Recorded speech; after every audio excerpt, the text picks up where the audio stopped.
Well, I am walking up what used to be a section of this lane here on Kentucky 292, but as you can see, this entire section of this highway has completely collapsed down into this riverbank. Now, just to show you how that's translating at the pump, I've got to show you this. One unlucky driver here had to spend nearly $92. Yeah, $91.91 there. That is what you're seeing, almost $92 just for one fill-up. Here along 19th Street, this mess is repeated along several buildings. You can see the sheer force of this tornado. What it did, it completely threw all of these concrete blocks right to the ground. Well, the clerks here at the store believe the two robbers left their getaway car back behind those houses somewhere and then walked up this side of the store. And that's when these surveillance cameras began catching them on tape. And now we are actually one intersection down here at Palumbo and Man O' War. This is where police have the inner loop of Man O' War blocked off between Palumbo and Blazer as police remain on scene. Now, if we take a closer look down here, they are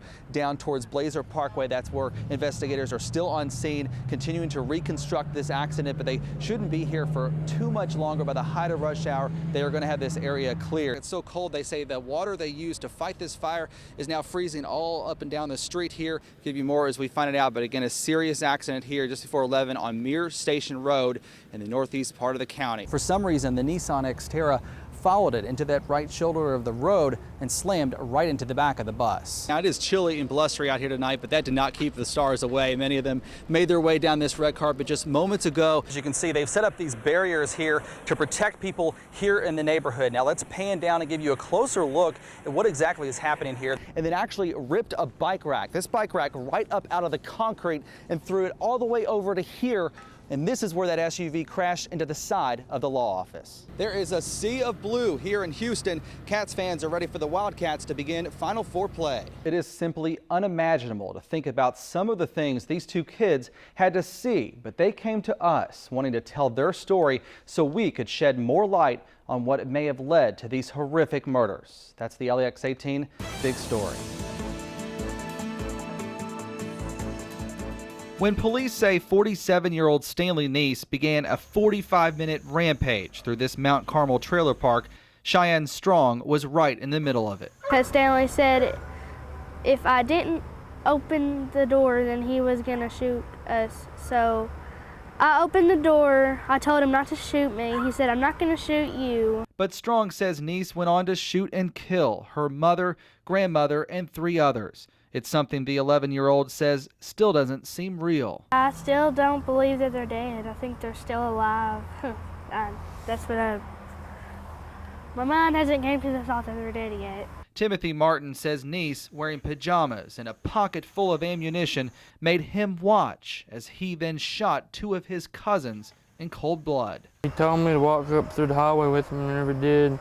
He shot all the family and stuff like that, and he told me to go out in the street and have fun and play with my friends. Neighbors say Neese had been making threats about doing something on September 11th after his wife, Sandra Neese, said she wanted to get a divorce. He said, you ain't getting no divorce. That if I can't have you, nobody's gonna have you like that. Cheyenne Strong says the anger spilled over Saturday morning when Neese took some orange juice meant for her. My granny got mad at him and she took it from him, and then the next thing I know, he's running down the hallway with a gun. Timothy Martin says it's a miracle he and several others who had to dodge bullets were able to survive. I'm glad that I'm alive, and I'm glad that God was over top of me. Now, Timothy Martin, who you saw there, and Cheyenne Strong are both in Lexington now as family cares for them here.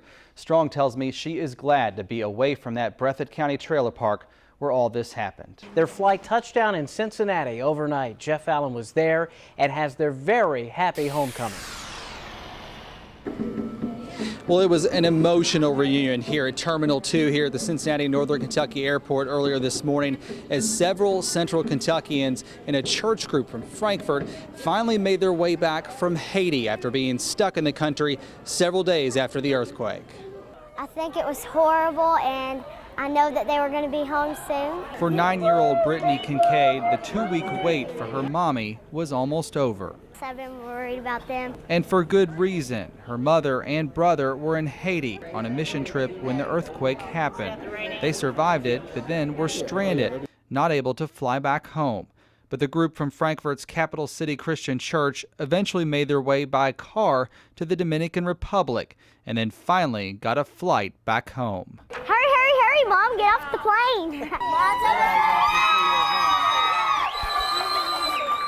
Here, Mama. I miss you. Hi, sweetheart. I was worried if I would ever see my family and friends again, but here we are. We made it.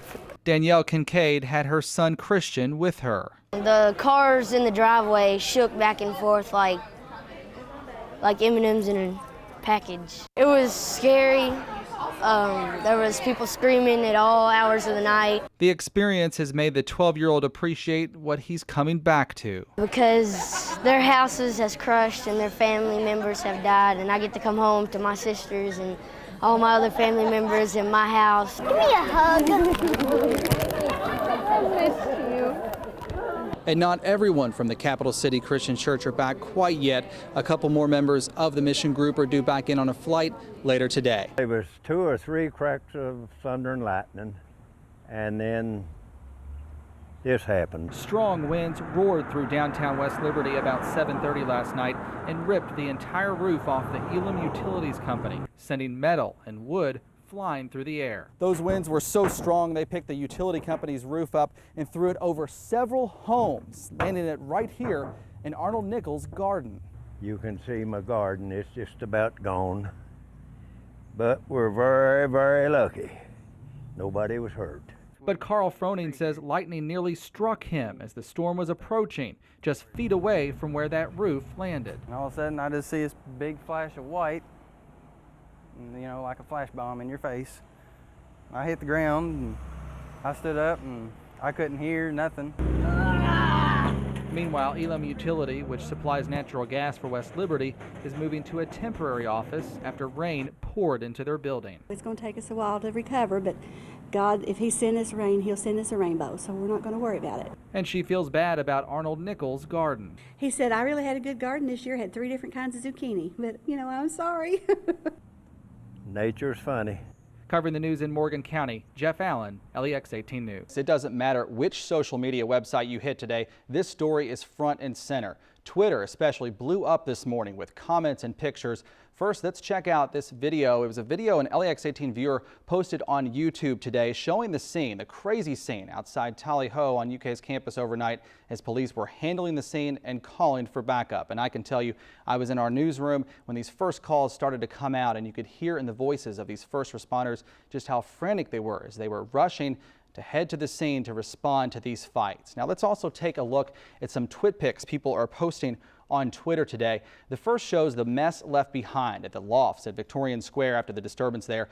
Another 2 show the scene outside Tally Ho, and you can see just how massive this scene was and how many people got caught up in all this as this fighting broke out about 2:30 this morning. Now to our story we posted on lex18.com, and at this hour, get this, already 9,000 people nearly have viewed this story in just the last 5 hours. And several people have retweeted our web story, and this is what they're saying on Twitter right now. Rachel Elizabeth, a student at UK, says some of this fighting happened, quote, right outside my dorm. Mike Check 85 on Twitter says, quote, someone got scraped at Tally Ho too, blood and tables everywhere. Obviously a lot of buzz about this story online right now.